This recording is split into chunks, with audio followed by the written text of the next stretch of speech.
Your next comedian, very funny man, came all the way from Circleville to entertain you people at the Mezz tonight. Please give it up for the hilarious Steve Gaines. All right, Capital University, the Mezz. How's everybody doing tonight? Thanks everybody for having me out. It's not easy when you're the oldest comedian in the group. I actually have a daughter that's a senior in high school, and we're starting to talk about going to different colleges and checking them out, so I like to come and do my pre-work. So I come to Capital, and I think about the things that she's looking for as she goes to college and the things that I'm looking for. So when we go around, a lot of the same things are on our list. For instance, her list is hot dudes, right? She said hot guys. She's got a list. How many hot guys do I see? I have the same guys on my list, only they're potential perverts. That's how I look at it. You know, so a lot of you guys that are already on my list, especially the comedians that were up here earlier, it's pretty good. So she's looking for a college. And I actually have 8 children. I've got a daughter, 7 sons, all with my wife. You've never seen me on Maury at all, right? So when you have 7 sons, it's pretty wild because they eat everything inside. And the ladies, you know, the guys your age, they can eat like someone out of style. So when you have, I got a 16-year-old, I got a 14-year-old, and I got an 11-year-old, these boys can eat like nobody's business. So when you got a bunch of kids in the house like that, I get paid, I put food in the house, I'm at a grocery store every day. Milk, bread, eggs, cheese, everything I can get, every day. So when I get home, I'm expecting him to have something good. Only thing usually left, buttermilk and beer, right? Buttermilk and beer, once in a while, I get a little bologna. Buttermilk, beer, bologna. That's why I'm fat. So my doctor says, he says, hey, you gotta lose weight because you're fat. I said, all I got's buttermilk, bologna, and beer. He goes, you just got to cut them out. He said, you have to reduce stress also. I said, Doc, I got 8 kids. How am I gonna reduce stress, right? How many of you have had a bad roommate? I got 8 bad roommates. They're my kids, okay? The boys especially, they pee on the floor.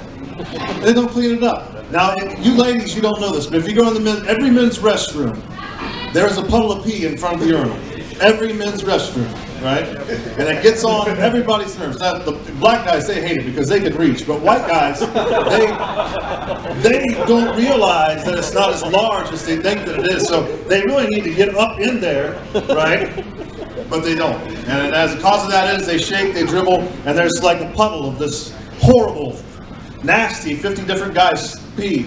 And that's why I never go in the bathroom. I just go in my pants. Thank you, depends. I'm just lying. I was in there earlier. It was great. I was slipping and sliding.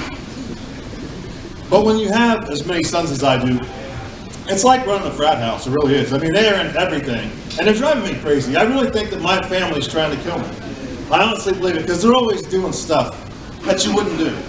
They pile stuff everywhere. There's clothes everywhere. My son comes home the other day. He said, Dad, he started lifting weights this year. He said, Dad, I bench pressed. I did it. I hit 150. I did it 10 times. I said, you can lift 150 pounds. He said, yes, Dad, I can lift 150 pounds. I said, you can lift 150 pounds. He said, yes, Dad, I can lift 150 pounds. I said, come with me.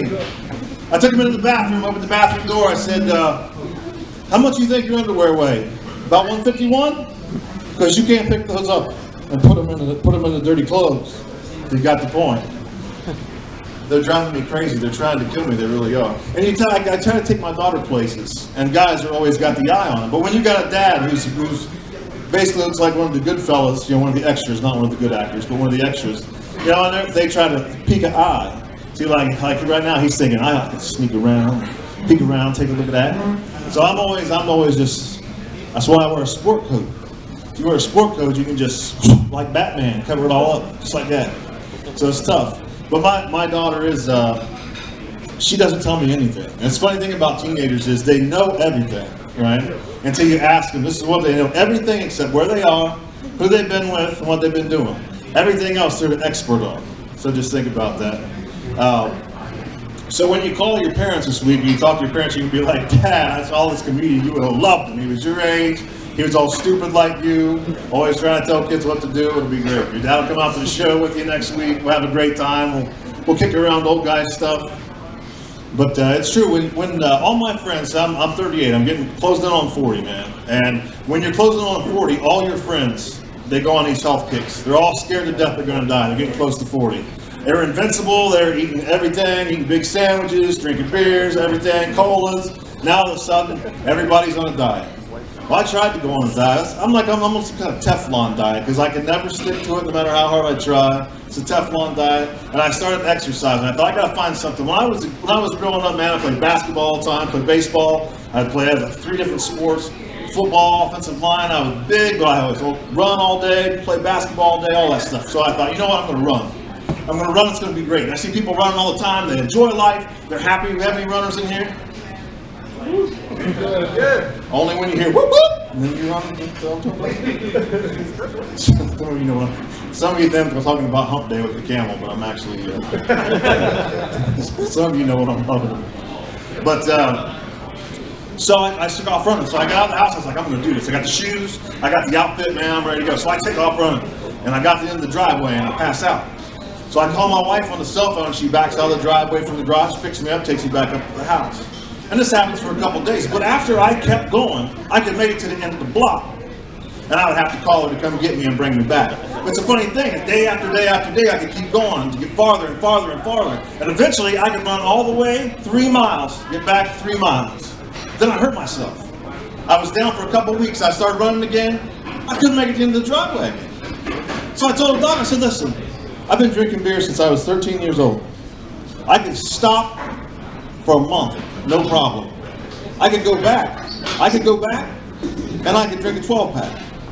But if I run, I can run for 6 months, get up to 5 miles, stop for 2 weeks, and I try to go half a mile and fall over dead.